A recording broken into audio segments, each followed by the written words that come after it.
Je voudrais vous demander, parce que pour ça, pour nous, c'est très important, donc si à Church Europe, nous voudrions vraiment faire un maximum travailler avec Aquarius pour faire la promotion de la naissance dans l'eau. Alors pour vous, je dirais, quelle est l'importance du travail, je dirais, de l'équipe d'Herman Ponnet à Ostende? Ok.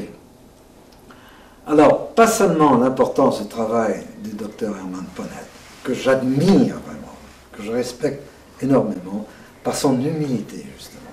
Un type qui fait des choses remarquables et qui est d'une humilité, il est fluide comme l'eau, voyez-vous, il est merveilleux. Et de toute son équipe, n'est-ce pas, toute l'équipe qui l'entoure, Yves, De Schmet, Isabelle, enfin je ne vais pas citer tous les noms, mais de tous ceux qui ont, avant eux-mêmes, compris l'importance de la naissance dans l'eau. Vous savez que ça a commencé par Le Boyer, qui, il y a une trentaine d'années de ça, préconisait la naissance sans violence, dont la base était justement l'application de l'eau.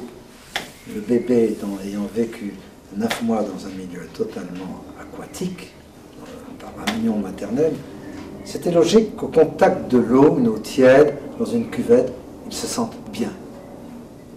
Et c'était d'ailleurs une forme traditionnelle déjà. Au Japon, par exemple, on accouchait toujours à la lueur des bougies, sans violence. C'était une chose normale de faire un second pas. C'est-à-dire, au lieu d'accoucher normalement et de mettre le bébé dans l'eau, dans une cuvette, dans une baignoire, c'est de le faire accoucher directement dans l'eau. Et on a cru pendant longtemps que le premier à faire ça, c'était Tchaïkovski, Igor Tchaïkovski, qui n'est pas médecin, lui. Je suis allé le voir il y a une quinzaine d'années à Moscou, parce que moi-même, déjà, dans mon concept de l'Homo delphinus, j'avais pensé, mais le plus formidable, ce serait de naître dans l'eau. Mais j'avais aucune idée, je ne suis pas médecin, moi, j'avais aucune idée que ce fût possible. Et dans mon équipe de chercheurs italiens et français, et même allemands, j'en avais parlé souvent, on m'avait dit, mais non, c'est de l'utopie, ça servirait à quoi? Mais ça servirait que pour éveiller ces instincts primordiaux, ancestraux.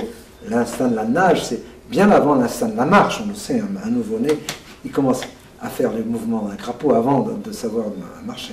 Et ça serait formidable de pouvoir naître dans l'eau.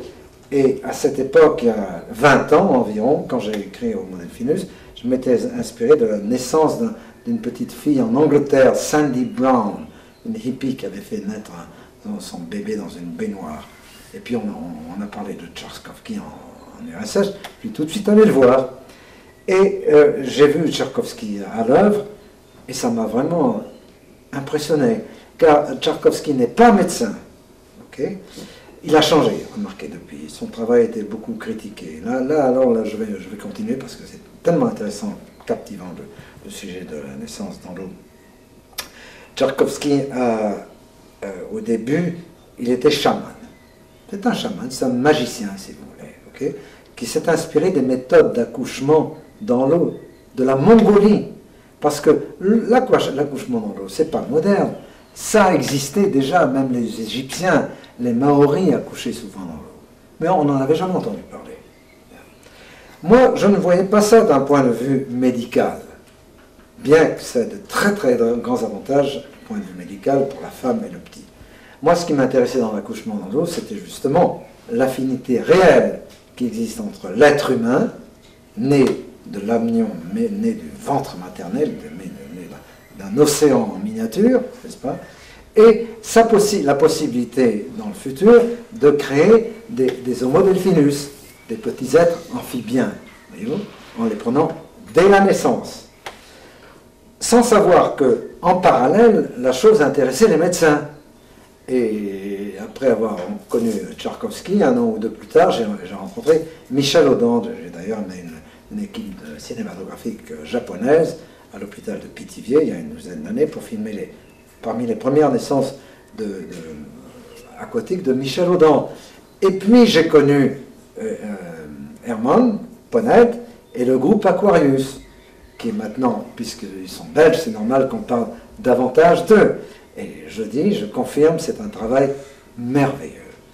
Et je suis absolument convaincu que même si ce n'était pour produire une race d'hommes plongeurs super doués à la Homo delphinus, du point de vue humain, c'est une chose absolument merveilleuse. L'accouchement sous eau, ou comme le disait Denis Brousse, avec l'eau. Très bon. J'ai une dernière question, Oui. qui est un petit peu une question qui est un petit peu profonde, mais comment rêvez-vous, comment rêveriez-vous l'Homo delphinus de demain? Eh bien, oui, je vais essayer d'être bref, là. Très simple, très simple. L'Homo delphinus de demain serait un être humain normal, élevé par des parents normaux, mais des parents quand même très enclins à suivre, à obéir aux lois fondamentales de la nature, déjà. Donc ils ne sont déjà pas tout à fait normaux sur le plan de ce qu'on appelle, par rapport à l'homme technologique, qui vit complètement en marge de la nature. Donc déjà, cet enfant ne serait pas issu de parents totalement normaux dans leur façon de penser. Donc de parents très proches de la nature, et surtout d'une mère. La mère, c'est le rôle le plus important. Le père, au fond, qu'est-ce qu'il fait là-dedans? Pas grand-chose. Il tire son petit coup, et puis ça y est. Et puis c'est le travail de la mère, après. Bon. Alors, pendant 9 mois, période de gestation, la mère se réhabitue, se réaccoutume au milieu marin, au milieu aquatique. De préférence au milieu marin lui-même, parce que l'eau de mer a des qualités bien différentes de l'eau douce. Et puis, au point que lorsque vient le moment de l'accouchement, elle accouche simplement en mer. Elle accouche en mer, en apnée, avec un contrôle parfait de la température, contrôle thermique par certains exercices respiratoires que vous verrez d'ailleurs. Je vous montre un film durant la conférence. Vous verrez une dame française, vous la verrez, qui, dans une eau de 13 degrés, accouche en pleine mer. Donc, Homo delphinus serait ça, serait un petit être, garçon ou fille, né dans la mer, qui dès la première minute, les premiers instants, serait remis dans l'eau par ses parents, qui lui réapprendraient à être au contact du milieu liquide, qui l'en sortiraient, comme les phoques le font, n'est-ce pas? Les phoques naissent sur Terre, remarquez les phoques, c'est pas tout à fait comme les dauphins, mais ils sont complètement amphibies. Okay.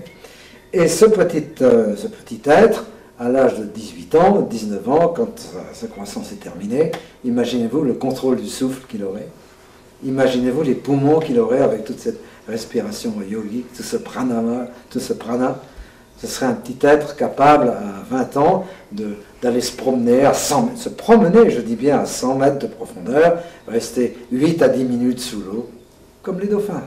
Et pourquoi? À aucune fin commerciale, à aucune fin d'exploitation. Simplement pour être là, comme le zen. Pourquoi vit-on? On vit pour vivre, pour être là. Pour être là et jouir de cette merveilleuse chose que la nature nous donne. L'élément liquide, le soleil, l'odeur des bois, tout ça c'est irremplaçable. Voilà, ça c'est Homo delphinus.